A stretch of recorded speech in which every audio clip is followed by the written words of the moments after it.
မင်္ဂလာပါတိုးတက်ချင်စိတ်တော့အပြည့်ပဲဒါပေမဲ့ကိုလွတ်ရက်တဲ့ကပဲကိုအနောက်ပြန်ဆွဲနေတယ်လို့လမ်းပိတ်နေတယ်လို့ခံစားရတာမျိုးအဲ့ဒါမျိုးကြုံမှုကြမဲ့ထင်ပါတယ်ဟုတ်တယ်အဲ့ဒါတော်တော်အဖြစ်များရဲ့ခံစားချက်ပါ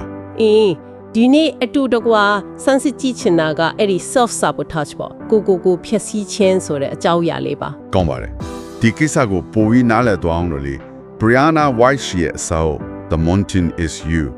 Transforming Self-Sabotage into Self-Mastery ကိုအခြေခံပြီးပြောကြမယ်ဆိုတော့ဟုတ်ကဲ့ဒီစာအုပ်ကအဲ့ဒီကိုယ့်ရဲ့အဖြတ်အလေးထက်တည်းရဲ့အရင်ချံကိုတူးဆွာပြထားတယ်ပြီးတော့ကိုပေါ်နားလဲပြီးတော့ဘယ်လိုထိန်းချုပ်မလဲဆိုတာကိုလမ်းညွှန်ပေးထားတာပေါ့ဆိုတော့ဒီနေ့ကျမတို့ဒီဆွေးနွေးမှုကနေရချင်တာက self sabotage ဆိုတာဘာလဲဘာကြောင့်ဖြစ်ရတာလဲနောက်ွယ်ကလိုအပ်ချက်ကဘာလဲပေါ့နော်ဟုတ်ပါတယ်အဲ့ဒါတွေကိုနားလည်ပြီးတော့ကြော်လွှမ်းနိုင်မယ့်နီလန်းဒီစာအုပ်ထဲကအတွေးခေါ်အဓိကကြတာလေးတွေထုံနှုတ်လေ့လာကြည့်ကြဖို့ပါပဲ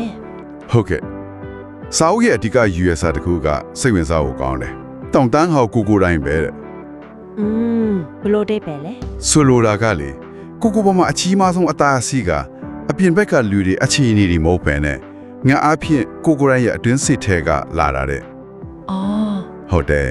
ကိုရဲ့အဲ့ဒီမတိစိတ်ကခိုခံမှုတွေမဖြည့်ရှင်းရပေခံစားချက်တွေနာကျင်မှုတွေကကိုလိုချင်တဲ့ဘဝနဲ့လက်ရှိဘဝကြားမှာကွာဟားစေတဲ့အတီကအတားအဆီးဖြစ်နေတာပါတဲ့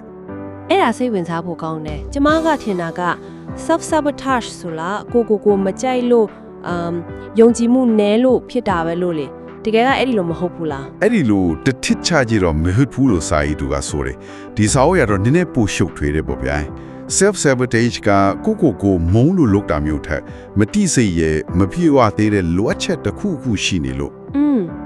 ဥပမာလုံခြုံမှုလိုမျိုးပေါ့လေအဲ့ဒီလိုအပ်ချက်ကိုဒီအဖြူမှုငန်းနဲ့တဆင်မှားရင်ပြီးဖြည့်ဆည်းဖို့ကြိုးစားနေတာမျိုးလို့ Windesk ကဆိုတယ်ဥပမာလေးပေးလို့ရမလားဥပမာဆိုကြပါစို့တကယ်တော့အထီးကျမှကြောက်တဲ့စိတ်ကရှိနေတယ်ဒါပေမဲ့အပေါ်ရံမှာတော့ငါလွတ်လပ်ချင်လို့ကိုပြန်ရှာဖွေချင်လို့ဆိုပြီးတော့ကိုယ့်အတွက်တကယ်ကောင်းမွန်တဲ့ဆက်ဆံရေးတွေကိုကိုယ်တိုင်မဲ့တွန်းထုတ်ဖြည့်ဆည်းမိနေတာမျိုးပေါ့ဟာဒါတော်ဆန့်ကျင်ဘက်ဖြစ်နေတယ်လို့ပဲနော်ကိုလိုချင်တာကိုဖြည့်ဆည်းရင်းနဲ့မတိစိတ်ကတကယ်လိုအပ်တာကိုရှာနေတယ်ဆိုတဲ့သဘောလားဟုတ်တယ်အဲ့လိုသဘောမျိုးတက်ရောက်တယ်ဆိုတော့ဒါကပြဿနာရဲ့အရင်းမြစ်ကိုတကယ်မကိုင်းတွယ်ချင်လို့တုံးတဲ့ရင်ဆိုင်ဖြည့်ရှင်းနည်းအမှားတစ်ခု common mechanism တစ်ခုဖြစ်နေတာပေါ့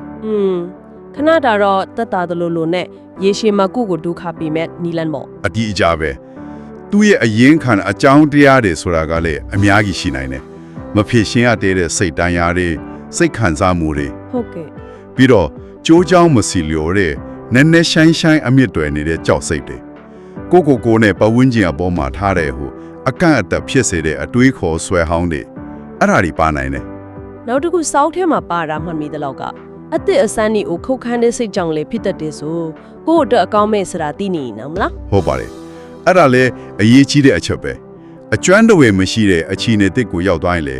စိတ်ထဲမှာကြောက်စိတ်မလုံခြုံစိတ်ဝင်လာပြီးတော့မတိစိတ်ကခုတ်ခန္ဓာမျိုးအောင်မြင်မှုအတိုင်းတာတစ်ခုကိုရောက်လာပြီဆိုရင်စိတ်ထဲကနေငါနဲ့မထိုက်တန်ဘူးလို့ထင်တာမျိုးဒါမှမဟုတ်ဒီအသည့်အဆိုင်ကြီးကိုမခံစားရတော့ကြောက်ပြီးတော့လေကိုယ့်ရဲ့အရင်တတောင့်တတအခြေအနေ comfort zone ကိုပြန်ရောက်တော့အောင်ကိုပြန်ဆွဲချရတာမျိုးဥပမာယာဒူးတက်သွားတယ်ဒါမဲ့ဟုတ်ယာဒူးတက်သွားပြီမဲ့အရင်ကမဖြစ်ဘူးရဲ့အသေးဖွဲပေသနာလေးတွေဖန်တီးတာမျိုးအရေးကြီးတဲ့ meeting တွေ date တွေမေ့လျော်သွားတာမျိုးပေါ့မတိစိတ်ကလောက်တာအဲ့လိုရင်ခံကြောင်းတရားတွေကတော်တော်နက်နေတာပဲနော်ဆိုတော့ဒီချင်းကိုကြော်လွားချင်ဘယ်ကဆက်လုပ်ရမလဲဒီလိုကိုဖျက်ဆီးခြင်းစိတ်ပေါ်လာတိုင်းဖိနှိပ်ထားရမှာလားစောက်ကအကြံပေးတာကတော့အဲ့ဒီလိုလှုပ်ချင်တဲ့စိတ်ပေါ်လာတာကို control လုပ်ဖို့ဖိနှိပ်ဖို့ကြိုးစားတာထက်အဲ့ဒီစိတ်ကဘာကြောင့်ပေါ်လာရတာလဲဆိုတဲ့အကြောင်းရင်း the why ကိုအရင်ဆုံးနားလည်ဖို့ကြိုးစားရမယ်တဲ့အထက်ကတရားကိုအရင်ကူဖို့လိုရဲဆိုတဲ့သဘောမျိုးပေါ့ဒီအရင်ခံကိုနားလည်ဖို့ကူစားဖို့ဆိုရင်တော့စိတ်ခံစားမှုပိုင်းကိုပို့ပြီးတော့နားလည်ဖို့လိုတာပေါ့နော်ဒါပေါ့ဒါကအဓိကပဲ emotional intelligence ပေါ့စိတ်ခံစားမှုဆိုင်ရာဉာဏ်ရည်ကိုတိစောက်ဖို့လိုအပ်တယ်ဆိုလိုတာကကိုဘာခံစားနေတာလဲဆိုတာတိယုံနဲ့မကပေါ့အဲ့ဒီခံစားချက်ကကိုဘာပြောချင်နေတာလဲဘာ message ပေးနေတာလဲ ပြီးတော့ပြင်းထန်တဲ့ခံစားချက်တွေကိုဘလို့ကျမ်းမာတဲ့နီးနဲ့ကင်တွယ်မလဲဆိုတာတွေနားလည်ဖို့လိုတာပါ ဟုတ်ကဲ့ဖုံးကွယ်ထားတဲ့မဖြည့်ရှင်းရသေးတဲ့ခံစားချက်တွေကိုရင်ဆိုင်ဖို့တတိတော့လိုအပ်တယ်ပေါ့ ရင်ဆိုင်လိုက်ရင်ပိုဆိုးသွားမလားလို့စိုးရင်စိတ်ကရှိတတ်တယ်လी ဟုတ်တယ်ရင်ဆိုင်ခါစားမှာပိုဆိုးသလိုခံစားရနိုင်တယ်ဒါပေမဲ့စာရေးသူကပြောတာက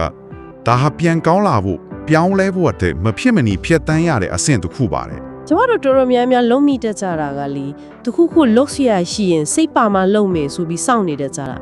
စာအုပ်ထဲမှာအဲ့ဒီအကြောင်းရောဘယ်လိုပြောထားသေးလဲ အဲ့ဒါအရေးကြီးတဲ့အချက်ပဲစာအုပ်ထဲမှာထောက်ပြထားတာကလေမှန်ကန်တဲ့လုပ်ရက်တွေကမှန်ကန်တဲ့ခံစားချက်တွေကိုဖန်တီးပြီးတာပါတဲ့ အော်ပြောင်းပြန်မော်နော် ဟုတ်တယ်ဒါကြောင့်ခံစားချက်ကောင်းစိတ်ပါလဲပါဖြစ်လာမှလုံမင်းဆိုတဲ့အတွေးကိုခဏမေးထားဖို့လိုတယ်လို့ဆိုတယ်လှုပ်ချင်စိတ်မရှိသေးဘူးလားကဲစမရှိဘူးစလှုပ်လိုက်ဖို့အရေးကြီးတယ်စလိုက်တဲ့လှုပ်ဆောင်ချက်ကတဖြည်းဖြည်းနဲ့အရှိန်အဟုန် momentum ကိုတိဆောက်ပြီးတော့စိတ်ကားထပ်တမှုဆိုတာနောက်ကလိုက်လာတတ်ပါတယ်တဲ့ ဒါလည်းစိတ်ဝင်လာစရာပဲအကြီးကြီးတွေချက်ချင်းပြောင်းလဲပြဖို့မဟုတ်ဘဲနဲ့တေးသေးလေးလေးနဲ့စာဖို့ကြံပြူထားတယ်ဆိုတာလေးကိုလည်းကျွန်မသဘောကျတယ် ဟုတ်ပါတယ်